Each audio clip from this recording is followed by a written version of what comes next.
Electric charges and field that is electrostatic. तो इस video में हम इलेक्ट्रोस्टैटिक के सारे नोट्स कवर करेंगे, यानी कि बहुत शॉर्ट नोट्स बना रखे हैं, टिप्स हो गई, ट्रिक्स हो गई, जो आपको पेपर में हेल्प करेगी। ये जो टॉपिक है ये टीजीटी नॉन मेडिकल में भी आता है एंड पीजीटी फिजिक्स वगैरह में भी आता है। तो करते हैं start with the first topic that is electric charge. अब चार्ज देखो, दो तरह के चार्जेस होते हैं, positive charge and negative charge. And charge की अगर हम यूनिट्स की बात करें तो SI unit is coulomb and CGS unit is statcoulomb.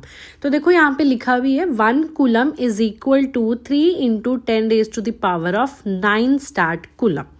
Clear. The second topic is quantization of charge.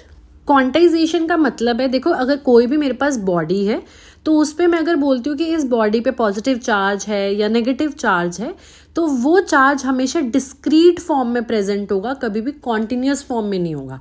Discrete means 1 2 3 4 आपके नंबर्स है। कॉन्टिन्यूस क्या होता है 1.1 1.2 1.21 दैट इज कॉन्टिन्यूस। तो हम बोलते हैं कि चार्ज हमेशा क्वांटाइज्ड है। Quantized means they are always present in a discrete form.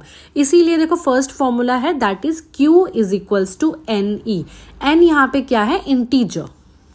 अच्छे से समझना क्योंकि अब ये हम इस टॉपिक के क्वेश्चंस भी करेंगे। अब चार्ज लिखा है कि इलेक्ट्रॉन पे चार्ज कितना होता है, that is 1.6 × 10⁻⁻19 coulomb. Second topic is Coulomb's law. Coulomb's law mainly हमें फोर्स के बारे में बताता है कि अगर मेरे पास कोई भी दो चार्जेस हैं तो उनके बीच में, वो चार्जेस सेम भी हो सकते हैं, डिफरेंट भी हो सकते हैं। लाइक अगर सेम चार्जेस होंगे तो रिपल्शन होगी, अपोजिट चार्जेस होंगे तो अट्रैक्शन होगी। तो ये फोर्स रिपल्शन भी हो सकती है, अट्रैक्टिव फोर्स भी हो सकती है। तो बोलते हैं जब भी कोई दो चार्जेस हैं तो उनके बीच में, एंड वो चार्जेस को हमने किसी r डिस्टेंस से सेपरेट किया है, तो उनके बीच में जो फोर्स होएगी that is F is equal to K Q1 Q2 upon R²। K constant है, that means force is directly proportional to the product of charges and inversely proportional to the R²। So K यहाँ पे क्या है, constant. That constant is known as electrostatic force constant. And इस K की value हमेशा medium पे depend करेगी, यानी कि चार्ज जो है वो किस मीडियम में प्रेजेंट है। ओके अगर ये चार्जेस हमारे एयर या वैक्यूम में प्रेजेंट है तो जो K का फॉर्मूला है, वो जो कांस्टेंट है उस K का फॉर्मूला है 1/4πε0। And this ε0 is known as absolute permittivity of free space, and इसकी वैल्यू है 8.85 × 10⁻⁻12 coulomb square per newton and per metre square. Clear. And इस K की वैल्यू है 9 × 10⁹ newton metre square per coulomb square. तो इसको note कर लेना क्योंकि ये चीजें याद करनी पड़ेंगी आपको, एमसीक्यूज में डायरेक्ट क्वेश्चन आ सकता है। देखो अब नेक्स्ट लिखा है relative electrical permittivity of medium, यानी कि अब चार्जेस को अगर हम मीडियम में रख दे तो उस परमिटिविटी को बोलते हैं ओनली एप्सिलॉन। अगर हम उस एप्सिलॉन यानी कि जो मीडियम में प्रेजेंट है अपॉन जो हमारे एयर वैक्यूम में प्रेजेंट है, अगर हम उनका रेशियो निकाले that is known as dielectric constant, that is ER is equal to epsilon upon ε0। Clear. Questions देखते हैं हम इसके। SI unit of permittivity of free space is, देखो अभी हमने पढ़ा परमिटिविटी क्या था, epsilon, right, ε0 permittivity in free space. तो इसकी यूनिट्स हमने पढ़ी थी, क्या थी, that is coulomb square per newton per metre square. तो ऑप्शन नंबर क्या हो जाएगा, C। क्लियर हुआ ना, ये इसकी वैल्यूज भी की थी हमने, तो वो याद कर लेना। Next is according to the Coulomb's law which is correct. अब देखो कूलम्स लॉ में हमने अभी पढ़ा कि जो फोर्स है that is between the two charges and separated by the distance R²। जब हम प्रोपोर्शनल साइन हटाते तो यहाँ पे कांस्टेंट आ जाता था K। अब देखो यहाँ पे जो चार्जेस मैंने बताया था कि ये दोनों चार्जेस या तो सेम होंगे तो अट्रैक्शन होगी, डिफरेंट होंगे तो अट्रैक्शन होगी, सेम होगी तो रिपल्शन होगी। इस बार देखो दोनों के एरोस किधर है, यानी कि दोनों की फोर्सेस कैसी है, अट्रैक्टिव फोर्स है। अगर अट्रैक्टिव फोर्स है तो मतलब कि एक चार्ज को पॉजिटिव होना पड़ेगा एंड दूसरे वाले चार्ज को क्या होना पड़ेगा, नेगेटिव, तभी तो अट्रैक्शन होगी ना, because opposite attracts each other. तो एक पॉजिटिव है एंड एक नेगेटिव है। अब देखो आपको ऑप्शंस देखने पड़ेंगे, Q1 Q2 > 0। ये Q1 Q2 मतलब इन दोनों का जब हम प्रोडक्ट कर रहे हैं तो क्या वो ग्रेटर देन 0 आ रहा है, क्या वो लेस देन 0 है, क्या वो इक्वल टू 0 है, या 1 और 0 के बीच में लाई कर रहे हैं। अगर एक पॉजिटिव और एक नेगेटिव है और अगर आप उनको मल्टीप्लाई करोगे राइट, तो आपके पास आंसर क्या आएगा, नेगेटिव। तो हमारे पास ऑप्शन क्या होना चाहिए कि Q1 Q2 is less than 0। ये तो वैसे भी क्लियर है कि हमने थर्ड लॉ पढ़ा होगा आपने मोशन का, to every action there is equal and opposite reaction. तो यहाँ पे जो फोर्सेस हैं वो दोनों एक दूसरे के अपोजिट है, मैग्नीट्यूड चाहे सेम है बट दोनों फोर्सेस क्या हैं, अपोजिट है। क्लियर, तो ऑप्शन नंबर हो जाएगा इसमें B. Next topic is electric field intensity.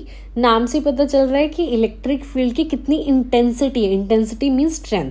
तो strength of electric field at a given point is known as electric field intensity और force experienced by unit positive charge. तो formula अगर हम देखें तो ई का फॉर्मूला हो जाता है electric field is equal to F upon q naught. अगर आपसे यूनिट्स पूछे, बहुत इंपॉर्टेंट है, इलेक्ट्रिक फील्ड इंटेंसिटी की यूनिट्स क्या हो जाएंगी, देखो फॉर्मूले के अकॉर्डिंग निकाल लिया करो। एफ अपॉन क्यू नॉट है, एफ की फोर्स की यूनिट्स क्या होती है, न्यूटन, चार्ज की यूनिट्स क्या होती है, coulomb.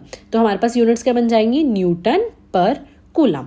Clear, and it is a vector quantity. Vector क्यों बोलते हैं, क्योंकि ये डायरेक्शन एंड मैग्नीट्यूड दोनों देता है।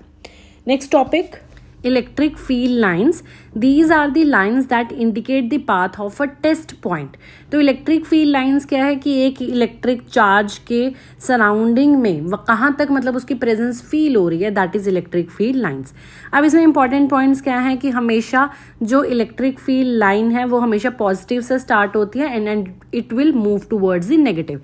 इसलिए देखो फर्स्ट वाले में पॉजिटिव से चार्जेस हमेशा बाहर को जाते हैं एंड नेगेटिव की तरफ इलेक्ट्रिक फील्ड लाइन्स हमेशा अंदर को आती हैं। Second is electric field lines originate from a positively charge particle. ये वही सेम पॉजिटिव से स्टार्ट होएगी and it will end to the negative. Electric field lines originate again, it is always in the perpendicular form. Density of electric field lines indicate the strength. जहाँ पे सबसे ज़्यादा electric field lines की density होगी, मतलब बहुत ज़्यादा heavy सा होगा, बहुत ज़्यादा रश होगा वहाँ पे इलेक्ट्रिक फील्ड की स्ट्रेंथ सबसे मैक्सिमम होती है। एंड लास्ट वन इज, कभी भी दो इलेक्ट्रिक फील्ड लाइन्स आपस में इंटरसेक्ट नहीं करती, क्योंकि अगर दो फील्ड लाइन्स इंटरसेक्ट करेंगी तो वहाँ पे दो डायरेक्शंस हो जाएंगी जो कि कभी पॉसिबल नहीं है। क्लियर, अब करते हैं इसके questions. The force per unit charge is known as. अभी हमने पढ़ा है कि force upon charge is known as electric field intensity. तो electric flux, no current, electric potential, electric field, तो that is electric field intensity. The next one is electric field lines provide information about. Electric field lines किसके बारे में information देते हैं, field strength. Yes, हमने बोला है कि जहां पे ज्यादा इंटेंसिटी होगी इलेक्ट्रिक फील्ड लाइंस की वहां पे स्ट्रेंथ ज्यादा होगी। डायरेक्शन, यस, टेंजेंशियली डायरेक्शन देते हैं। Nature of charge, of course हमें पता है कि हमेशा पॉजिटिव से स्टार्ट होकर नेगेटिव की तरफ जाती है, that means all of these. The next question is which figure is correct for the field lines. अभी देखो नेगेटिव है राइट, तो नेगेटिव में हमेशा फील्ड लाइंस अंदर को आती है, तो ये तो नहीं होगा, that is this option number B is correct. अभी इस चैप्टर के और भी टॉपिक्स पढ़े हैं तो वो हम करेंगे अभी सेकेंड वीडियो में स्टार्ट। अगर वीडियो अच्छी लगी हो तो please like, share and subscribe. Thank you.